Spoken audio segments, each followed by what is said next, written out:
Hey everyone, Sky here to discuss Avengers Endgame. And here comes the long list of cast, starring Robert Downey Jr., Chris Evans, Mark Ruffalo, Chris Hemsworth, Scarlett Johansson, Jeremy Renner, Don Cheadle, Paul Rudd, Brie Larson, Karen Gillan, Danai Gurira, Bradley Cooper, Josh Brolin, Chadwick Boseman, Tom Holland, Zoe Saldana, Evangeline Lilly, Tessa Thompson, Renee Russo, Elizabeth Olsen, Anthony Mackie, Sebastian Stan, Tom Hiddleston, Benedict Wong, Pom Klementiev, Dave Bautista, Letitia Wright, John Slattery, Tilda Swinton, Jon Favreau, Haley Atwell, Natalie Portman, Marissa Tomei, Taika Waititi, Angela Bassett, Michael Douglas, Michelle Pfeiffer, William Hurt, Kobe Smulders, Sean Gunn, Winston Duke, Linda Cardellini, and Samuel L. Jackson. And there's some I didn't bring up, sorry about that, guys. And directed by Anthony and Joe Russo. Now, I'm going to say right now up top, I was trying to get into this movie spoiler-free. I'll talk about in the show why that didn't work out for me so well. But overall, I was mostly spoiler-free, but except for one thing that was spoiled for me, and I'll talk about it, like I said again. And this is the biggest movie of the year. I mean, so far it's made a lot of money. Like, the first weekend, $355, and this weekend, $160 something. I forget what it was, but yeah, this movie is doing big numbers, and I saw it twice. Once in the preview night in the IMAX theater, and it was a packed theater, everybody was cheering, and I'll tell you when they were cheering. And the other one, I went to a showing in Texas, which was why I wasn't there in time to record the show. Sorry about that. So, what do I think of this movie seeing it twice? Let's get into it. We open the movie with Hawkeye, aka Clint Barton, returned by Jeremy Renner with his 3 kids, and wife Laura, returned by Linda Cardellini, at a picnic until they ash, and what an intense way to open this movie. Particularly after how Infinity War ended, people's reactions were like, oh crap, or in my case, I thought the family would dust in this opening scene, but I thought,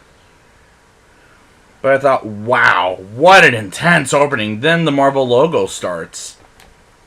After the Marvel logo, we see Tony Stark, returned by Robert Downey Jr., teaching Nebula, returned by Karen Gillan, how to score a goal by the top of the fingers, like football, for example. Then Tony messages Pepper Potts, returned by Gwyneth Paltrow, about how he thought he could pull off one last surprise, and I'm liking all of this so far. It's nice and calming from an intense opening sequence, and Tony sees a light of Carol Danvers, aka Captain Marvel, returned by Brie Larson, who I'm liking as much as her solo movie, and gets Tony reunited with Pepper, along with Steve Rogers, aka Captain America, returned by Chris Evans, Rhodey, returned by Don Cheadle, and Bruce Banner, returned by Mark Ruffalo. Now, before I go there,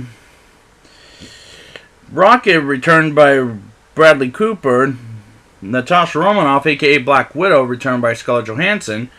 I mistaked in the Captain Marvel show that during the credits scene is a Carol meeting the Avengers.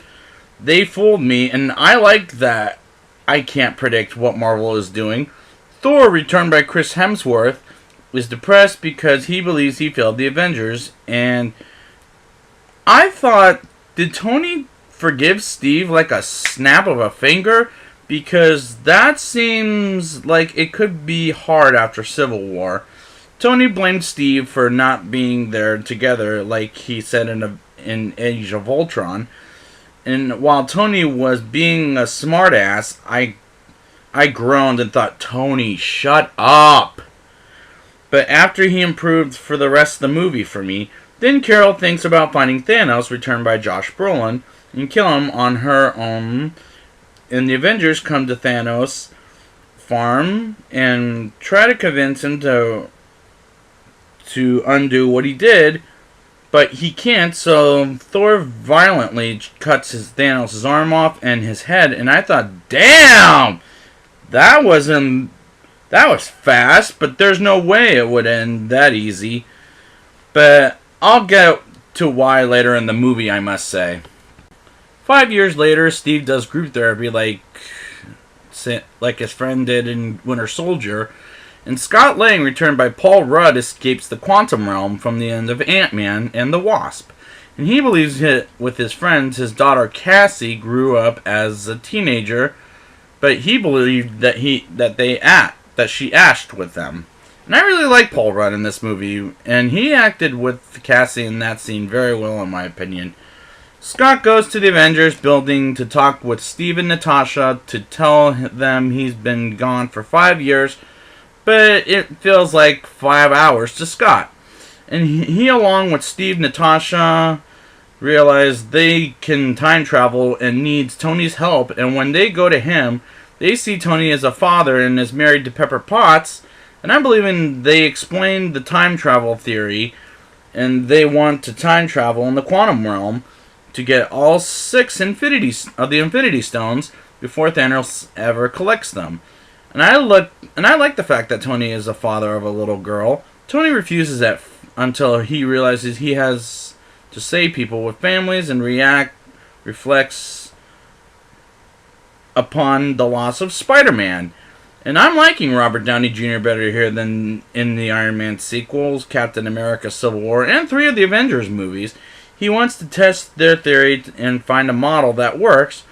When Steve, Scott, and Natasha try to get Bruce back into the team to make that time machine, I thought, how can Bruce really stay as the Hulk while eating at a diner and sound like himself? It was just too silly to me.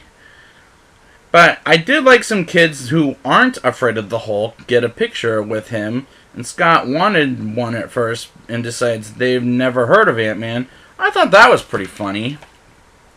Bruce and Scott make the time machine, and Tony arrives. Scott, at one point, turns into a little boy to a baby, which I found that pretty humorous. And I forgot to bring up that Rocket and Bruce go to recruit Thor back into the game, and as the movie shows, Thor is not in shape and has longer hair. And we see Valkyrie, returned by Tessa Thompson, telling Bruce and Rocket Thor will not see them. And then we see Thor and Korg, returned by Taika Waititi, excuse me if I said that wrong, and his little friend, and they try to talk with Thor about undoing Thanos' snap. And Rocket says there's beer because Thor drinks a lot of beer, I should say, and then joins the team with pretty amusing. Natasha goes to Tokyo to get Hawkeye back into the game, and I'm enjoying these characters back together. I also found it really funny when Rhodey, aka War Machine, scares the crap out of Scott and says, "What's up, regular sized man?" And Bruce gives him tacos for lunch as Scott was eating tacos. I found that scene pretty funny. I also enjoy the white Avengers uniform where they wear to go time traveling. I thought they looked badass. So I played a game with myself after I saw the movie called Time Traveling. Part number. So here's one. So I can follow how they can get to the Infinity Stones. Ready? Part 1. The Time, Mind, and Space Stones. Starting with Time, Bruce goes to Sanctum Sanctorum, where we get the Ancient One, returned by Tilda Swinton, while the battle in New York in the first Avengers. And Bruce goes up to her and asks her politely to grab the Time Stone, and she says no at first and knocks Bruce like she did to Doctor Strange. And he explains to her why they need it and says Doctor Strange gives it to Thanos at one point in Infinity War, and she decides to give it back to Bruce, which I like seeing Tilda Swinton back, and I like how Bruce falls down and turns into a shadow like himself, not as the Hulk. I like that moment in Doctor Strange, and I like it here as well. Scott and Tony attempt to steal the Space Stone, and I found it funny when Tony flicks Scott to get into Tony's heart reactor. I also found it very funny when Tony says to Steve, "Cab, your uniform is like America's ass." Or no, it was Scott who said that. I got a crack up out of that. Scott pulls a circuit in his artificial heart and gives Tony a brief heart attack in front of Alexander Pierce, returned by Robert Redford. And I thought he was retired. Well, maybe he's just showing up briefly in this. Who demands on giving the Space Stone to him. But while Tony has a heart attack, and when they're not looking, Loki, returned by Tom Hiddleston, escapes with the Space Stone. And I thought, how frustrating it could be for Scott and Tony. I love the moment when Brock Rumlow, returned by Frank Grillo, gets the Mind Stone back to S.H.I.E.L.D. until they come across in an elevator. The current Steve takes the Mind Stone and says, "Hail Hydra." But thank God they never go to that stupid story of how Captain America becomes a Hydra agent. But that got a cheer from the audience. Steve confronts himself from 2012, and they fight until he says that Bucky, returned by Sebastian Stan, and Peggy is returned by Haley Atwell. And Steve says they're alive and knocks him out and realizes this is America's ass, which I found rather hysterical. Scott returns to the present while Steve and Tony steal the Space Stone at the U.S. Army installation in the 1950s. And we have our Stan Lee cameo when when he shows out at the window and says, "Enough said." I love that cameo. That may be his best one yet, before his death. Sorry, may he rest in peace. May he rest in peace. While they try to steal not only the Space Stone, but vials of fluid in order to make it back home from Dr. Hank Pym, returned by Michael Douglas, and Steve cites Peggy in the 1950s, and Tony confronts his father, Howard Stark, returned by John Slattery, as he's expecting Tony as a baby. And Tony calls himself as a DEA agent named Howard Potts, and I'm thinking that this is all enjoyable, and especially seeing successfully Tony steals the Mind Stone. Rocket and Thor travel to Asgard in the events of Thor the Dark World, my least favorite of the series so far, to get the Reality Stone before Malekith ever uses it against the Nine Realms. And there, Thor is reminded that his mother Frigga, returned by Rene Russo, would die soon, and gets talking about his future while Rocket steals the Reality Stone from Jane Foster, returned by Natalie Portman. Why? I don't know. Because Natalie Portman was cheap at the time? I wish. The two return to Earth after Frigga counsels Thor and retrieves his hammer Mjolnir, and that was an awesome moment, and I'll tell you why later. Nebula and Rhodey travel to the planet Peter Quill, returned by Chris Pratt, steals the Power Stone from the first Guardians of the Galaxy. And I like how when Nebula and Rhodey see Quill dancing, and Rhodey says, "So he's an idiot." And Nebula agrees, and Rhodey knocks him out, and Nebula steals the Power Stone. Meanwhile, Nebula from the first Guardians of the Galaxy and Gamora, returned by Zoe Saldana, with Thanos, sees Nebula with the Avengers and captures today's Nebula, and Thanos learns that the Avengers are retrieving the stones like he was back then. I do think I get confused about which Nebula is which, because today, and the first Guardians film, but it's awesome to see Josh Brolin back in the Thanos role.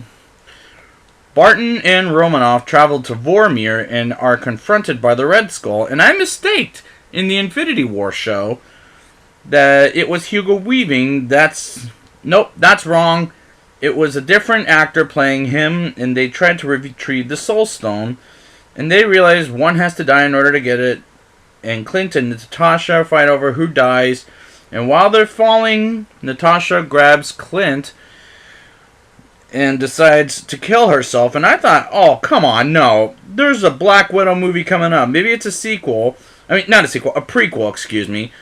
I hear she's returning, and Clint gets the Yeah, the Soul Stone. And they all return to Earth, except Natasha, until they release the Black Widow movie. I'm calling bullcrap on this. While everyone cries over the death of Black Widow, they make the Infinity Gauntlet out of a hand of an Iron Man hand. And who puts it on? Bruce Banner, otherwise, or the Hulk, who gets the power of the Infinity Stones, shocking him to death until he snaps his finger. And not only does he bring back everyone who died at the end of Infinity War, but every living creature, including birds, for example, and they have the wrong Nebula because she signals Thanos where they're at. Scott sees the nature come back to existence, which is a lovely shot, and Thanos arrives on Earth. This is leading up to the climax, and it's epic and fantastic, and I'll get to why. Clint hangs on to the Iron Man Infinity Gauntlet hand while being chased by monsters of the Jatari. As he escapes, he give it to the wrong Nebula, and Thanos waits for her signal until Thor, along with Iron Man and Captain America, fight Thanos. And while the fight goes on, Captain America's shield gets broken by Thanos, and how did he get it back? Oh yeah, I forgot to tell you.